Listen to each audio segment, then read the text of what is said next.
강서구청장 보궐선거 본투표가 모레 진행됩니다. 내년 총선을 6개월 앞두고 치러지는 만큼 여야 모두 총력 유세에 나섰는데 정치권 쟁점들 전문가 네 분과 자세히 짚겠습니다. 송국건 전 영남일보 서울본부장, 정미경 전 국민의힘 최고위원, 김두수 시대정신연구소 대표, 설주환 민주당 법률위 부위원장 함께합니다. 안녕하세요. 안녕하세요. 네, 취재 바로 보겠습니다. 네, 현재 후보들 이 빌라촌, 먹자골목, 농수산물, 도매시장 등을 찾아서 집중 유세를 펼치고 있는데 지금 사실상 막판이잖아요. 네. 전략 어떻게 보고 계세요? 일단 이틀 남았죠. 예. 이틀 남았는데 이번에는 특히 선거 막판에 공휴일이 많았어요. 네. 그렇습니다. 공휴일이 추석 연휴도 있고 맞아요. 이번에 또 연휴도 있고 해서 공휴일이 많아서 유권자들과 상당히 접촉면이 상당히 넓다는 게 하나의 특징입니다. 네. 보궐선거는 통상적으로는 주로 조직선거거든요. 조직선거라서 별 관심을 못 받으니까 조직을 동원한 쪽이 이긴다 이런 게 이제 그동안 이 선거 갈래처럼 돼 있는데 네네. 여기 강서구청 같은 경우는 역대 선거가 그 결과가 주로 이제 3대2 해서 민주당이 좀 우세했던 지역이고 지금 또 가벌병의 국회의원들이 전부 다 민주당 국회의원이어서 그렇죠. 조직은 일단 그 민주당이 더 강한 것 같아요. 예. 그래서 그것을 기반으로 민주당은 저변을 확대해 나가는 이런 전략인데 조직력이 조금 약하니까 국민의힘 같은 경우는 중진 정치인들, 거물급 정치인들을 대거 투입을 했지 않습니까? 네. 연휴 기간에. 그래서 결국은 이 조직력과 그다음에 이 중진 의원들의 가서 이제 확장력의 싸움이 벌어지고 있다. 그렇게 볼 수가 있겠죠. 예. 지금 여야 지도부가 강석으로 총출동했죠. 단식 치료 중이던 민주당 이재명 대표, 오늘 오후에 퇴원한 뒤에 막판 유세에 바로 합류를 합니다. 민주당 목소리 먼저 들어보시죠. 11일 투표 앞두고 9일이나 10일 월화 나오면 어떨까? 당연히 정무적으로는 저희는 빨리 좀 유세 지원을 해주셨으면 하는 마음은 있죠. 개인적으로. 대표님 예방하고 왔는데도 밥을 아직 못 드시더라고요. 의료진 소견에 따라서 아무도 장담할 수 없는 상황이다. 자, 오늘 오후 이제 이 대표가 유세장에 나올 것이다 이렇게 민주당에서 오전에 밝혔는데 예측대로 가는 것 같기도 해요. 네, 그렇습니다. 그동안 건강상의 문제로 해서 한번 나온다고 했다가 못 나오기도 했는데 마침 그 집이 인천 계양이기 때문에 퇴원하는 행식을 통해서 예. 이제 강서에 들렸다가 집으로 간다고 합니다. 그래서 그런 점에 보면 정당 대표로서 이런 집중 유세에 빠질 수도 없고 이런 것들과 마침 이제 퇴원가의 명분이 맞아들어서 6시, 5시, 6시 집중 유세 중에 6시 집중 유세에 아마 집중할 모양입니다. 지금 퇴원길이라고 좀 얘기를 하셨는데 그동안 사실 건강이 최우선이다 이런 말도 많았거든요. 재판도 조금 힘들어했던 모습도 있었는데 지금 그러면 좀 괜찮아졌다 이렇게 봐도 되는 건가요? 그래서 주말 사이에 아무래도 유세를 나오신다고 했다가 예. 이제 취소를 하고 주말 사이에 집중적으로 된 회복을 위해서 아마 전념하지 않으셨을까. 그래서 유세도 우리가 일상처럼 보이는 예를 들어서 연설을 한다거나 예. 그렇게 하지는 못하실 것 같고요. 그냥 네네. 저는 인사를 한다든지 간단한 인사말 정도 지지 유세 정도를 하고 아마 저는 퇴근하시지 않을까, 집으로 다 가시지 않을까 싶어가지고 예.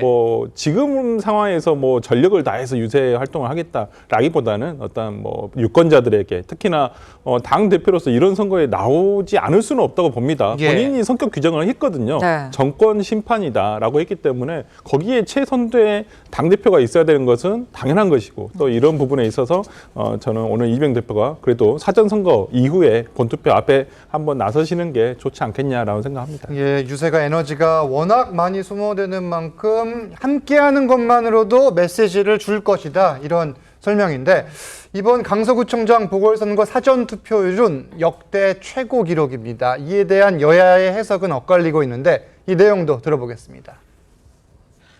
거의 동단위로 쪼개고 다 세분화를 시켜서 선거 유세를 하고 있었거든요. 그 정도로 총력전을 펼쳤던 건 역대 선거에서 보지 못했던 거라 그러니까 끌어낼 수 있는 표들이 결집돼서 나타났다 생각합니다. 아무래도 김태우 공천에 대한 강서 주민들의 반발이 그렇게 작지 않습니다. 물론 보수층도 결집했다고 봐야 됩니다만 민주당에게 유리한 투표율이다 이렇게 해석하는 것이 합리적이라고 봅니다.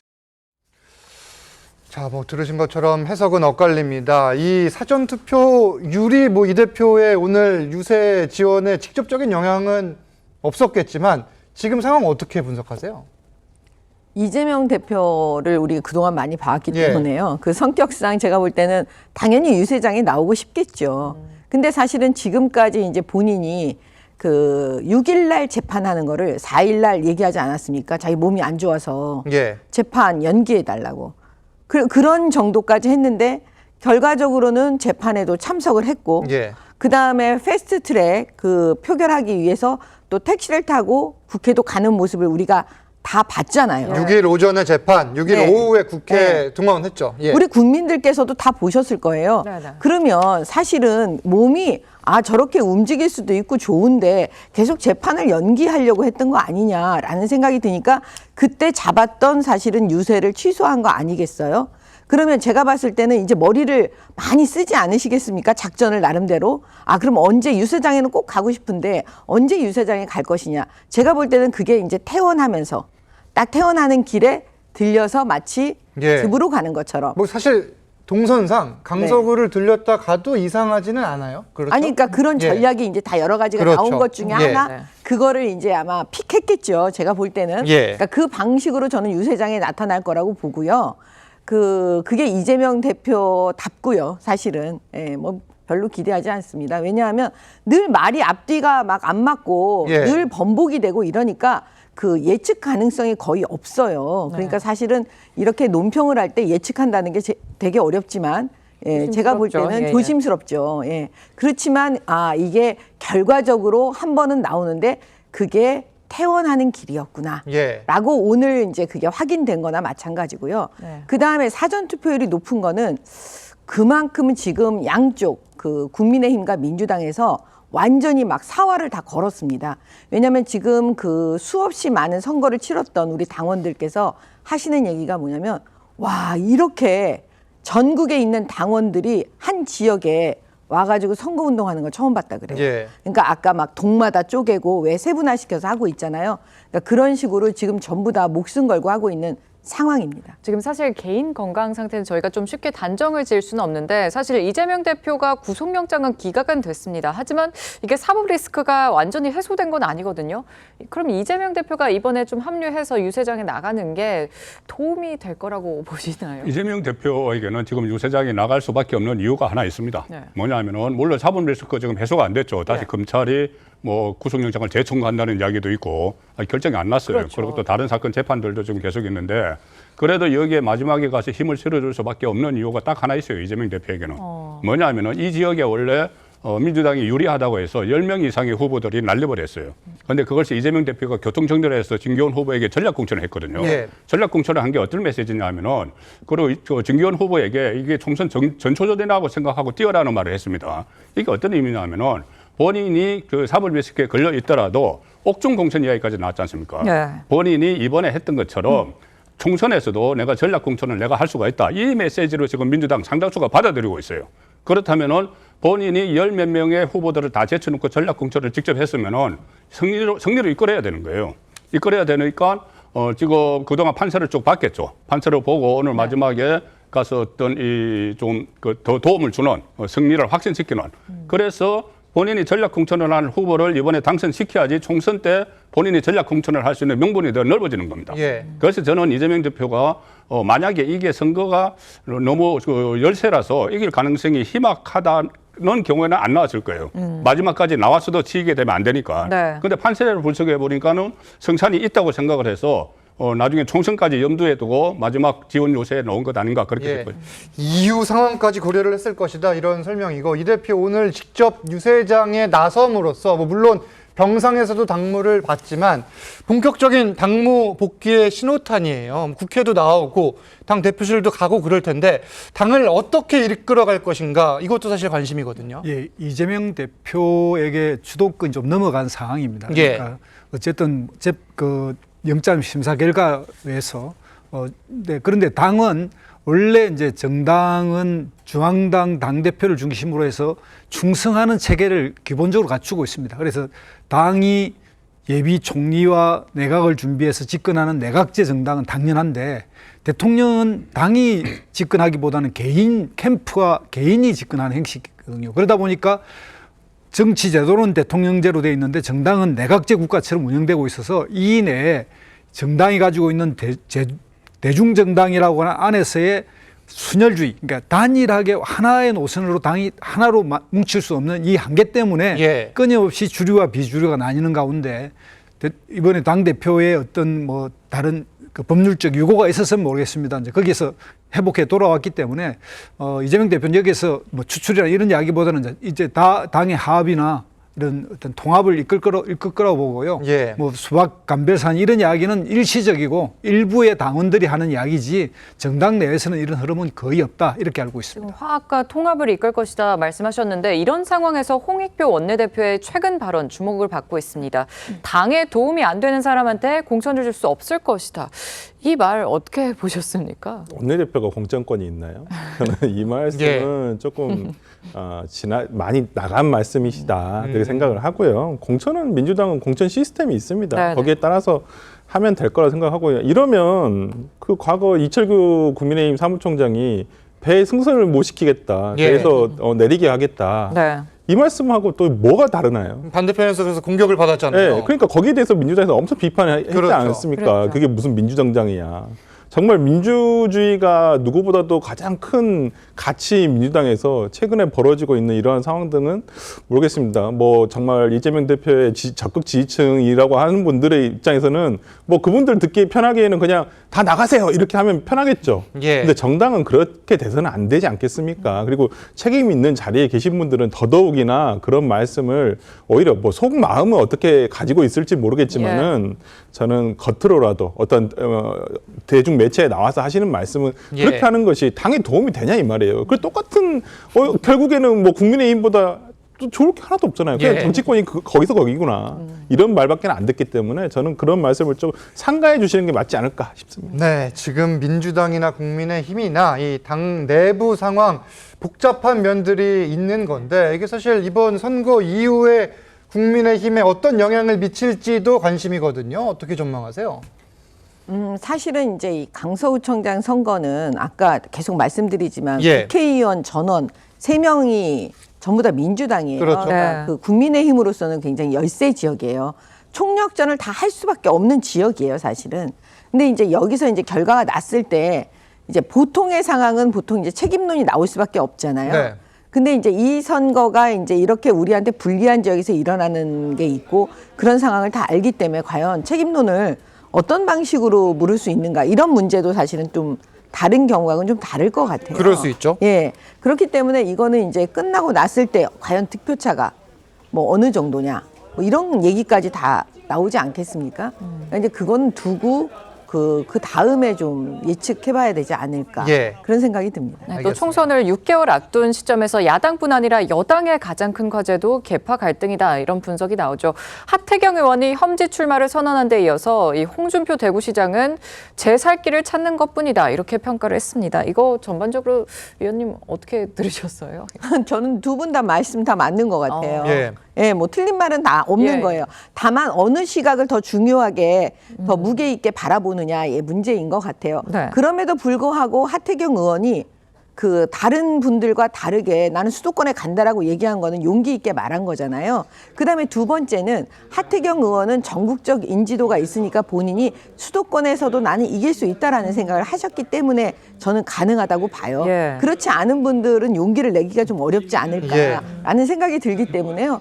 일단은 그 부분에 대해서는 박수를 쳐드리고 싶습니다. 일단 신호탄을 쐈고 그렇다면 이 하태경 의원의 사례와 같이 다른 3선 이상의 중진들도 험지 출마를 선언할까? 어떻게 예상하십니까? 충분히 가능성이 있는데 예. 하태경 의원한테 선수를 뺏겼어요. 네. 저는 이 하태경 의원이 물론 홍준표 시장의 말도 완전히 더 틀린 말은 아닙니다. 네. 왜 그러냐면은 그런 면도 없는 건 아니죠. 그렇죠. 완전히 예. 그런 면이 있어요. 어느 정도는. 네. 본인이 거기서 뭐 공천이 자신 있으면 계속 거기 한 지역에서 4선, 5선 한 의원들 많아요. 예. 네. 많은데 그 부산에도 있고 대구, 경북 그 국민의힘 지지 기반이 있는 데서도 있습니다.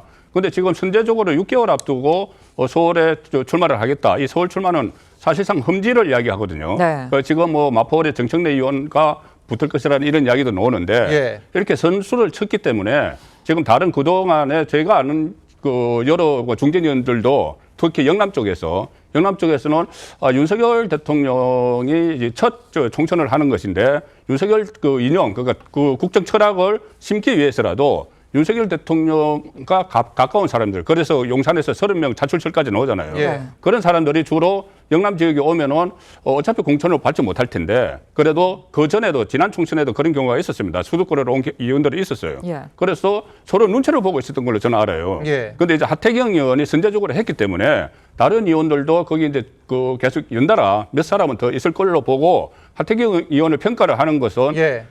선거 6개월 앞두고 빨리 선택을 했다는 거죠. 빨리 선택을 한 점은 저는 평가를 예. 하고 싶어요. 민주당의 경우에는 홍익표 원내대표가 이미 서초로 나가겠다 이야기를 했고 다른 분들 움직임 있습니까? 일단 우상호 의원 같은 경우는 예. 아예 뭐 첫 장기부터 불출마를 선언을 했고요. 예. 뭐 저는 다른 의원들도 생각을 하고 계신지 잘 모르겠습니다. 예. 근데 제가 여쭤보니까 뭐 생각을 해야 됩니까? 어떻습니까? 경기도의 오선 의원님한테 여쭤봐도 예. 네. 내년 총선 준비하시더라고요. 아, 그래서 그렇군요. 이 부분과 관련해서는 저는 민주당 내에서는 아직은 좀 움직임은 없는 것 같고 예. 뭐 조금 더 연말 정도 돼 봐야지 좀 어떤 움직임이 있지 않을까 싶습니다. 알겠습니다. 자, 다음 주제로 가보겠습니다. 김행 여성가족부 장관 후보자가 청문회 도중 퇴장한 뒤 논란이 계속되고 있습니다. 이 후폭풍이 있는 가운데 대통령실에서 어떤 결정을 내릴지 주목되는데 영상 먼저 보시겠습니다.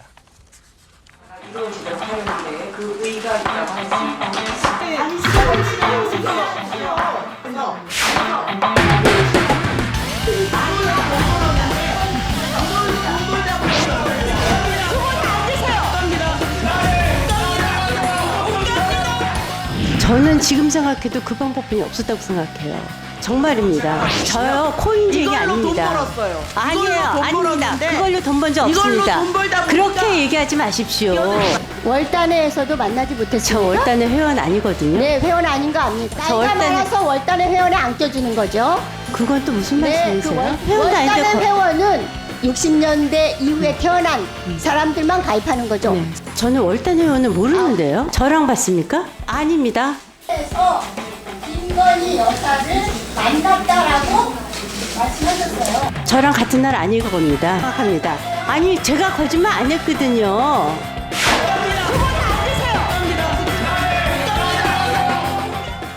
자, 도망이냐 아니냐 뭐 논란이 상당한데 정 의원님은 이날 밤 상황 어떻게 보세요? 사실은 도망을 간 건 아니에요. 예, 그 도망은 표현은 아니다. 그 표현은 잘못됐다고 저는 봐요. 네, 네. 그거는 누가 맨 처음에 저런 얘기를 했는지 아무튼 민주당 쪽에서 하지 않았겠습니까? 그러면서 계속 지금 언론에 지금 퍼져 있는 상황인데요. 보세요. 지금 아무튼 우리가 청문회든 국회에서 민주당과 국민의힘이 싸우고 이러는 거는 뭐 매번 있었던 일이에요. 그리고 그렇게 하다가 파행이 돼요. 그러면 정회를 하잖아요. 그러면 이제 방망이를 두드립니다. 근데 이미 상임위원장, 권인숙 예. 상임위원장이 이미 정회를 선포했어요. 그러면 이미 나가도 된다라는 얘기인 거예요. 그리고 나간 거예요. 그때 나가지 말라는 법이 없어요. 지금 이런 상황에서 파행이 됐는데 그러면 여당 의원들이 같이 나가자고 후보자가 그러는데 후보자가 지금 무슨 경황이 있겠어요. 거기 가만히 앉아 있는 것도 이상한 거죠. 그러니까 제가 봤을 때 이걸 도망을 갔다 이런 표현은 일단 맞지는 않습니다. 예. 지금 하지만 이런 사례가 과거에는 전혀 없었잖아요. 근데 의원들이 나가더라도 후보자가 같이 나가는 경우 이건 어떻게 보세요? 그렇죠. 이 청문회가 그냥 여야 국회의원들끼리만 하는 게 아니라 국민 앞에서 하는 거고 그렇죠. 그걸 대신 국회의원들이 이제 물어보고 듣는 이야기 아니겠습니까? 그런데 이제 그런 때 이런 국회의 간행을 존중해야 되는데 윤석열 정부가 윤석열 또 대통령이 지난 19년에 조국 장관 청문회 때 그동안 있었던 2000년 청문회 제도가 생기고 난 이후에 최초로 압수수색과 또 영장을 발부했단 말입니다. 그렇게 되면서 그동안 청문회가 여야가 어쨌든 그것을 청문회를 통해서 사람을 검증한다는 걸 넘어서는 수사까지 가게 하는 일이 벌어졌고 이번 같은 경우는 이제 김영 후보자가 저렇게 중도에 만약에 퇴장을 하건 어쨌든 사라져버리면 앞으로 청문회 제도 자체가 무력화돼 버리는 거고요. 예. 이제 그런 측면에서 이거는 또 다른 간행으로 남아서는 절대 안 됩니다. 그래서 그런 측면에서라도 김영 후보자는 다시 청문회에 임하든지 아니면 지금이라도 대통령이 결단해서 사퇴를 시켜야 된다. 저는 그렇게 생각합니다. 지금 민주당에서 김행 방지법 이거 발의하겠다는 보도도 나왔는데 이것까지 필요하다고 보시나요?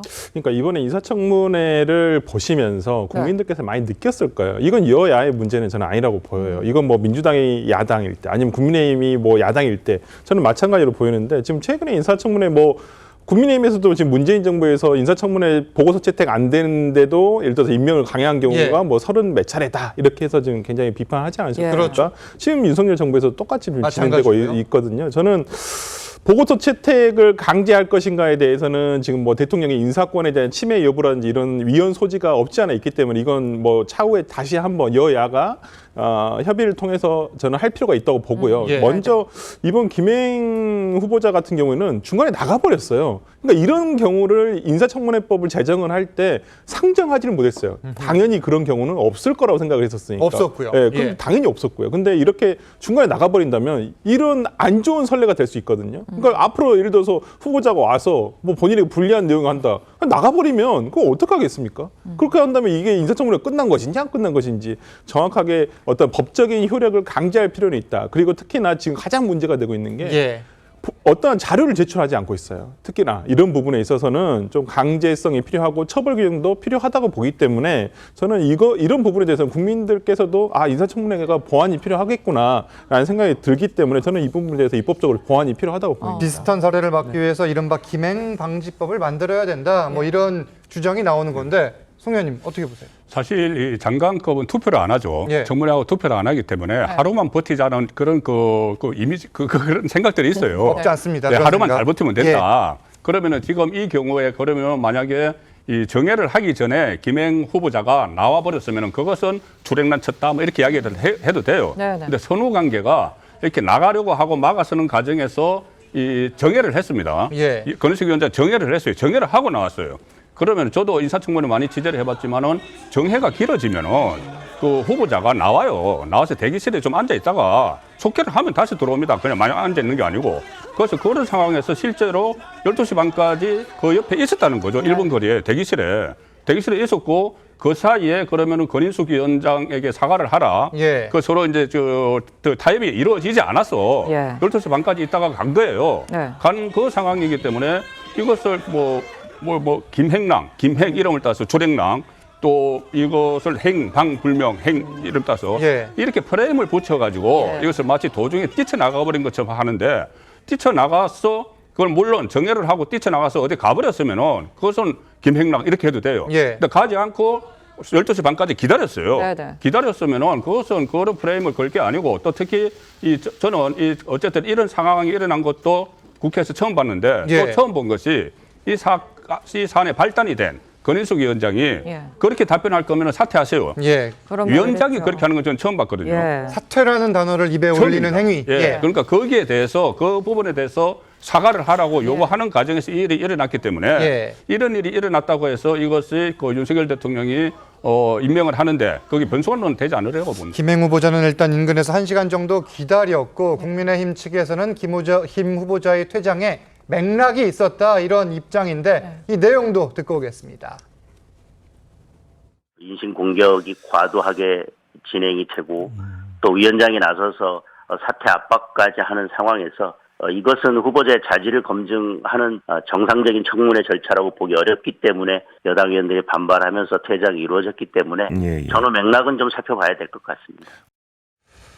국민의힘에선 이 민주당 측에서 오히려 차수 변경을 해 국회법을 위반했다 이렇게도 주장을 하는데 이 주장에 대해서는 어떤 입장이세요? 일단 국회법의 모든 국회법이 다 여야 합의로만 이루어지는 게 아니라 여야 합의가 존중돼야 하지만 또 여야 합의가 안 됐을 때는 어쨌든 청문회의 어쨌든 위원회를 주재해 가는 데서 주도적으로 할 수밖에 없는 거고 당시 상황은 잠시 정해했다가 속개를 하는 방식이었고 속개를 위해서 차수 변경을 할 수밖에 없었던 거고요. 자정이 넘어가는 시각이어서 그런 거죠? 그렇습니다. 그런 부분에 대해서 김행 후보자는 좀 변명이 좀 구차하다 이런 생각이 들고요. 그다음에 이제 진행하는 위원장이 예를 들면 그런 방식으로 자료도 제출하지 않고 답변이 계속 도돌이표 면도리를 하니까 말로는 그런 적이 없다, 안 했다 그러는데 자료는 제출하지 않으니 위원장은 그런 태도와 그런 방식으로 했다면 왜 당신은 공직자가 되려고 하느냐 이제 이야기에 대한 이야기인데 그걸 이제 하나의 계기로 삼아서 이렇게 이제 퇴장해버리는 나가는 전술을 또는 그걸 선택한 국민의힘 의원이 그렇게 후보자한테 권유하는 방식으로 해가지고 그런 방식을 하는 거는 국회의 미래를 봐서도 결코 도움이 되지 않는다 이런 생각이 듭니다. 그러니까 권인숙 위원장은 이 김행 후보자 측에서 이 자료 제출을 하지 않으니까 이제 이 민주당 입장에서 봤을 때 그럴 거면은 사퇴해라. 원론적인 입장이었다 이런 설명이거든요. 어떻게 보세요? 아니 근데 과거에 뭐 이거 자료 제출 부분은요. 이게 한두 번 싸운 게 아니에요. 청문회 때 예민한 청문회 때마다 맨날 자료 제출을 했느니 안 했느니 뭐 그거에 대해서 자료 제출 너무 잘했다. 이런 경우는 저는 한 번도 본 적이 없고요. 그래서 제가 볼 때는 그런 걸 가지고 마치 국민의힘만 지금 김행 후보만 안 되는 것처럼 얘기하면 안 될 것 같아요. 그리고 김행 후보도 어떻게 자료 제출을 하나도 안 했겠어요. 생각을 해보세요. 본인이 최선을 다해서 하고 미리 준비하지 못한 건 못할 수 있고 이러는데 핵심은 뭐냐면 저도 청문회 많이 해봤지만요. 그 제출한 자료 보고 또 준비하는 그런 국회의원이면 그건 수준이 안 되는 거예요. 이거는 좀 과한 표현이고 필요한 자료가 있을 수도 있는 거니까요. 아니 그러니까 제가 말씀드리는 건 뭐냐면 그거를 국회의원의 지금 그 비서들이 얼마나 많은지 아십니까? 뭐 보좌관 비서진들이 보좌관 있지만 비서진이 있어요. 그러면은 청문회 준비를 하려면요. 그 자료만 갖고 하지는 않아요. 그렇죠. 국회가 갖고 있는 힘이라는 게 국민들께서 생각하시는 것보다 얼마나 많은지 모릅니다. 무시무시해요. 그럼 그런 힘을 써가지고 사실 자료를 많이 모아서 계속 질문하고 답변 듣고 질문하고 답변 듣는 과정이 일어나야 되는 건데요. 이번에 한번 잘 보세요. 제가 다시 보기로 다 봤는데요.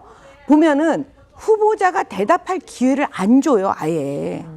그러면 그 부분에 있어서 국회의원들이 왜 저렇게까지 해야 되는지 그 얘기 많이 지금 나오고 있어요. 그래서 제가 볼 때 이거는 총체적인 부분이라는 생각이 들어요. 그러니까 국회의 민낯도 다 보여주고 있는 겁니다. 단순히 후보자의 그런 것만 갖고 보여주는 게 아니고 국회의 민낯도 다 보여주고 있기 때문에 전반적으로 제가 볼 때는 이 부분에 대해서 다시 그 기본적인 걸 생각해야지 지금 단순히 이 부분만 갖고 문제 삼는 건 전 아니다. 아니 그러면은 지성호 의원이 나갑시다 이러고선 김행 후보자가 뭐 상황에 따라서 따라 나간 거잖아요. 이거는 국민의힘 측의 전략입니까? 아니면은 우발적 상황입니까?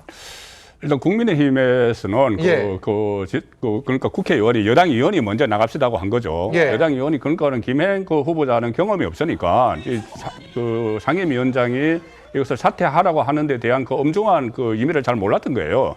그런데 이 상임위원회에서 보니까 위원장이 저런 말을 한 적이 없기 때문에 이 상태로는 안 된다. 사과를 받아야 된다. 사과 받기 전에는 처음에 사과를 요구를 했죠. 계속 조원 의원하고 계속 사과를 요구를 했어요. 그 사과를 할 그 의향이 없으니까는 할 움직임이 없으니까는 일단 그러면은 이제 정회를 시켜달라는 의미에서 이제 나가자고 한 거예요. 실제로 권인숙 위원장이 정회를 시켜줬고, 그런데 이게 어떻게 보면 김행 후보자를 좀 타깃으로 삼은 그 측면이 있어요, 민주당에서. 왜 그러냐면은 조금 전에 차수 변경도 이야기했지만 물론 차수 변경 다수당이 할 수가 있죠. 근데 원칙은 여야 합의에 의해서 해야 돼요. 그런데 그 인사청문회 일정 자체를 처음에 국민의힘과 합의가 안 된 상황에서 일정을 정해버렸어요. 그래서 거기에 대해서 권인숙 위원장이 사과를 했거든요. 사과를 해서 가까스로 다시 재개가 된 거예요. 재개가 됐는데 그 상황에서 권인숙 위원장이 그런 이야기를 하고 또 차수 변경을 하고 하니까 그것은 이 사태가 이렇게 된 데는 그 권인숙 위원장 그리고 민주당의 책임도 상당히 있는 거죠. 신원식 유인촌 장관 뭐 당시 후보자 신분으로의 청문회 때 그 청문회보다는 이 김행 후보자 청문회에 초점을 맞춘 것 같다. 그 초점을 맞춘 것 같아요. 이런 설명인데. 또 이런 가운데 용해인 기본소득당 의원은 김행 후보자와 연락이 닿지 않는다고 주장을 하고 있습니다. 들어보시죠. 현재는 그러면 연락은 닿습니까? 개인적으로 연락이 닿는 상황도 아닌 것 같고요. 당일에도 보면 계속 후보자를 찾는 상황이었는데 여성가족위원회 행정실과 후보자가 좀 원활하게 직접 소통도 안 되고 있는 상황이더라고요. 정부 내에서 그 김행 후보자의 행방을 어떻게 파악하고 있는지는 모르겠습니다만 저로서는 이제 잠수를 탔다라고 좀 볼 수밖에 없는 상황인 것 같습니다. 자, 뭐 잠수를 탔다 이런 표현, 이런 주장까지 나오는데 이 김 후보자는 그러면 지금 어디서 뭘 하고 있는 건지 그리고 청문회는 끝난 건지 어떻게 되는 겁니까? 일단 용해인 의원 그 저 인터뷰를 예. 좀 들었었는데 일단 뭐 지금 정부 측과는 그 준비팀과는 지금 연락은 되고 있다고 하더라고요. 그렇겠죠. 네, 대기하고 있다라고는 하는데 뭐 국회를 나오겠다, 어쩌겠다 이런 부분은 아직 협의가 안 되는 것 같아요. 근데 그러니까 저도 궁금해요. 인사청문회가 이거 법적으로 마무리가 된 것인지 그러니까 정회 이후에 나오지 않았거든요.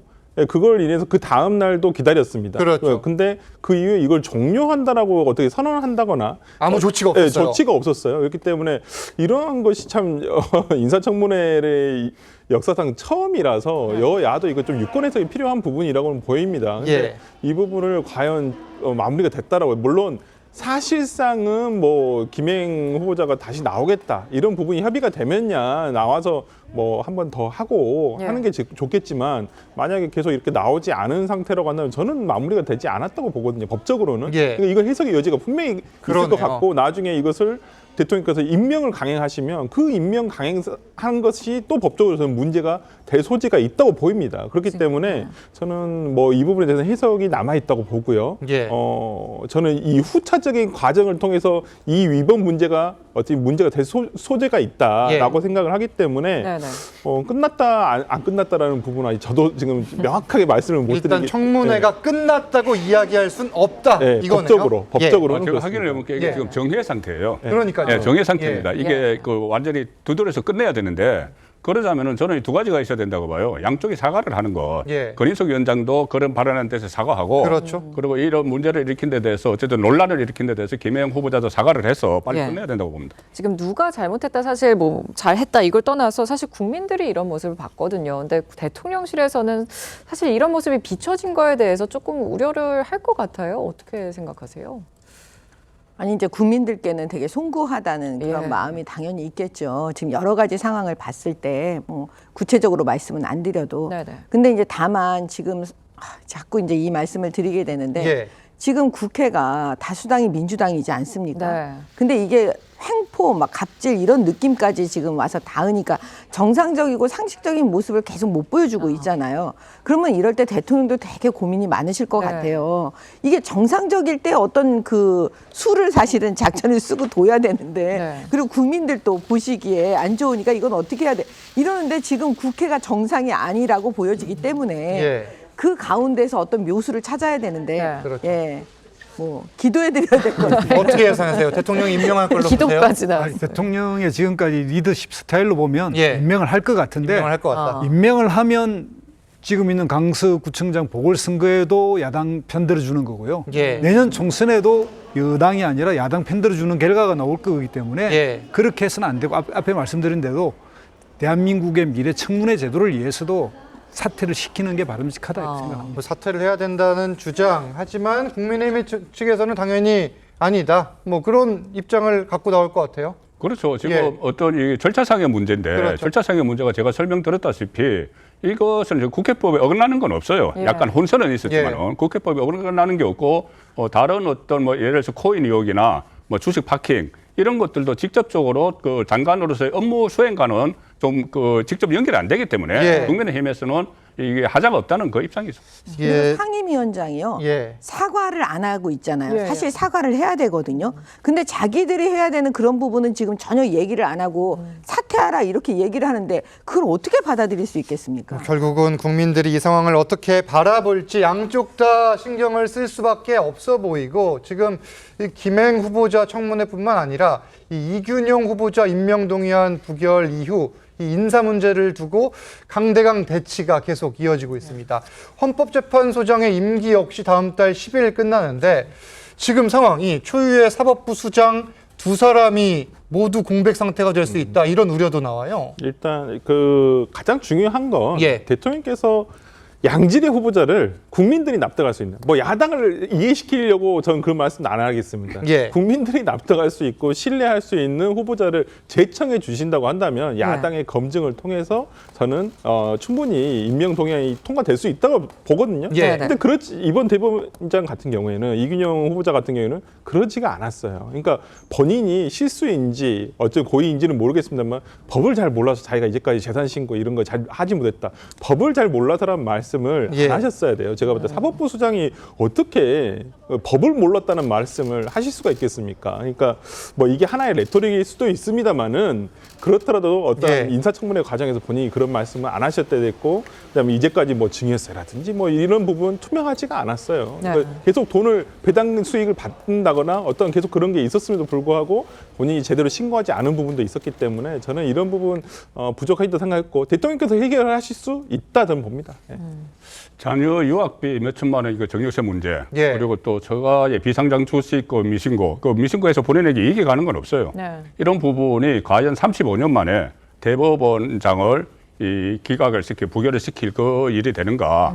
그리고 이 공백 상태가 뻔한데 네. 그 공백 상태를 법원 공백 상태를 이렇게 유지할 이어갈 만큼의 그 하자가 되는가? 그 부분을 예. 생각을 해보면은 목적은 딴 데 있는 것 아닌가? 뭐 일반에서 이야기하는 것처럼 이재명 대표 재판 지연이나 지금 전원 합의체가 안 되면은 그 밑에 1심, 2심 재판도 지연이 되는 것이고 예. 또 김명수 체제에서 만들어놨던 인사도 또 지체가 되기 때문에 그렇죠. 그런 것들이 정치적 목적이 있는 것 아닌가 이런 의심이 오는 것이죠. 과연 이게 35년 만에 그 사법부를 공백으로 만들 그 정도 하자인지 그 부분을 따져봐야죠. 내년 2월 이 법관 인사를 앞두고 사법부 공백을 통해서 뭐 원하는 것을 얻고자 하는 게 아니냐, 이게 지금 국민의힘 일각의 주장인데 네. 마지막으로 뭐 어떤 후보자가 나오든 또 부결시킬 수 있다는 이런 주장들에 대해서 민주당은 어떤 생각이십니까? 일단 국민들이 봤을 때 예. 자격이 없다고 생각되는 후보자야 당연히 부결시킬 수밖에 없는데요. 이런 상황에서도 좀 대통령과 야당 대표와의 회담이라든지 협치를 해서 같은 여야가 이런 걸 좀 풀려고 하는 과제를 놓고서 다시 상의하고 예. 서로 의견을 맞춰가면서 국민들이 보기에도 합당한 분으로 뽑혀가는 게 앞으로 대법원장도 마찬가지고 헌법재판소 소장도 마찬가지고 예. 이런 부분에 대해서 협치의 정신을 국가 원수로서 대통령이 좀 선도했으면 좋겠다 이런 생각이 그럼 듭니다. 대화의 부재가 계속된다면은 이렇게 꼬인 정국 계속될 수밖에 없다, 또 이렇게 보시는 거군요. 예, 그렇습니다. 그러니까 기본적으로는 예. 이런 여야의 어떤 대화와 타협이 가능한 것은 그것을 주장으로 맡고 있는 대통령이 그리고 여당이 앞장서는 게 맞는 거지. 네. 야당이 끊임없이 대화하자 예. 이렇게 제안했는데 이걸 아무런 논평을 하지 않고 응하지 않는 거는, 그리고 지금까지 역대 대통령이 그런 대통령이 없고요. 예. 그런 상황에서는 더 이상 이 정치가 서로 아무리 이 상대가 아니라 이건 적으로 본다 이런 생각밖에 안 들게 만들고 있습니다. 대화 제안에 대한 짧은 반론 하나만 들을게요. 뭐 역대 야당 대표가 이렇게 범죄 혐의가 많은 분은 없었잖아요. 예. 그게 저는 핵심이라고 봐요. 이재명 대표만 아니면 다 지금 되는데 이재명 대표이기 때문에 이게 다 지금 막혀 있는 거예요. 근데 이 대표 체제가 계속 갈 수밖에 없잖아요. 그래서 제가 이제 제안을 예. 드리는 게 뭐냐면 일단 물꼬를 터야 되잖아요. 예. 그럼 물꼬를 틀리면 이재명 대표도 김기현 대표를 너무 무시하잖아요. 아니 왜 그렇게 무시해요? 그러니까 한쪽에서 자기 예. 무시당한다, 무시하지 마라 대통령한테는 얘기하시면서 왜 그러면 김기현 대표는 또 그렇게 무시하십니까? 예. 그러면 김기현 대표하고 먼저 만나서 여야 대표가 먼저 그 물꼬를 트시면 네. 국민들과 그다음에 많은 여론이 이제 그다음 움직이면서 대통령께서 한번 만나시는 게 어떨지 이런 얘기가 나오지 않겠습니까? 알겠습니다. 어떻게든 대화의 물꼬는 터야 된다, 뭐 이런 생각이 듭니다. 지금까지 정치권 쟁점 짚어봤습니다.